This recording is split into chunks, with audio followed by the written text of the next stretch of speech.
Bonjour.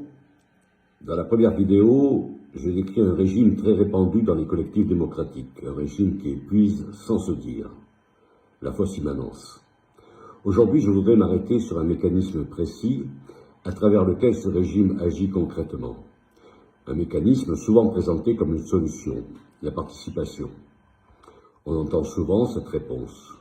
Quand le collectif va mal, il faudrait plus de participation, plus de réunions, plus de consultations, plus de votes, plus d'espace de parole. Mais il existe des collectifs où la participation est déjà maximale et où les gens s'épuisent quand même. Pas parce qu'ils ne participent pas assez, mais parce que la participation elle-même est devenue une charge. Pas la participation en soi, mais une certaine forme de participation. Cette forme-là ressemble à ceci. On vous demande votre avis sur tout, vous passez des heures en réunion, vous débattez longuement, vous votez. La décision est prise collectivement, et pourtant, ensuite, il ne se passe rien. Ou il se passe autre chose que ce qui a été décidé, ou bien les causes réelles du problème ne sont jamais abordées. Alors on recommence. Nouvelle réunion, nouveau débat, nouveau vote. À la longue, quelque chose se dégrade profondément. Vous investissez de l'énergie, mais sans jamais vous vivre comme cause réelle de ce qui arrive. Vous participez, mais sans éprouver la puissance d'agir. C'est ce que j'appelle un régime de participation vidé. Pourquoi est-ce toxique? Parce que cela crée un décalage profond entre ce qu'on vous dit et ce que vous vivez. On vous dit, vous décidez, mais vous ne décidez pas vraiment. On vous dit, votre avis compte, mais votre avis ne modifie rien aux causes profondes.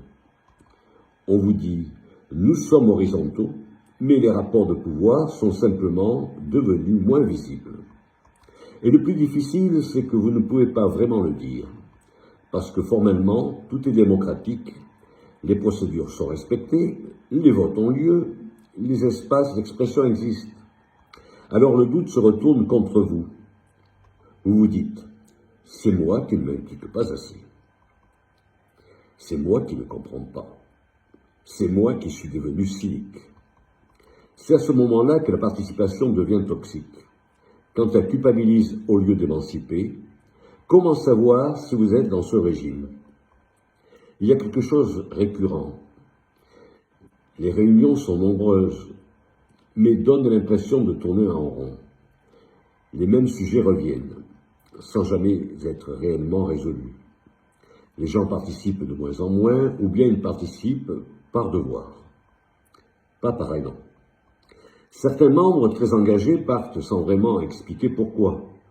Et surtout, il y a un écart croissant entre le discours officiel du collectif et ce que les personnes se disent en privé. Si vous reconnaissez plusieurs de ces signes, il est possible que votre collectif soit pris dans un régime de participation, ce que j'appelle de participation vidée. Ce n'est pas une manipulation consciente, les fondateurs, les coordinations ne cherchent pas à tromper. Ils sont souvent eux-mêmes pris dans ce régime. Ce n'est pas un problème de personne, ce n'est pas un problème de méthode. C'est une structure, un régime ontologique. Il ne suffit donc pas de changer les individus, il ne suffit pas d'améliorer les procédures, il ne suffit pas d'ajouter encore plus de participation. Il faut d'abord voir ce qui structure la participation de telle manière qu'elle se retourne contre ceux qui y prennent part. Cette chaîne n'est pas monétisée, elle existe pour rendre visibles des phénomènes que beaucoup vivent sans pouvoir les nommer. Il existe des outils pour diagnostiquer ces régimes, ils ne disent pas quoi faire, ils ne prescrivent rien, ils ne proposent pas de solution, ils permettent simplement de voir clair si, en écoutant cette vidéo, vous vous êtes dit « c'est exactement ce que nous vivons », alors vous trouverez en description les informations nécessaires. À bientôt.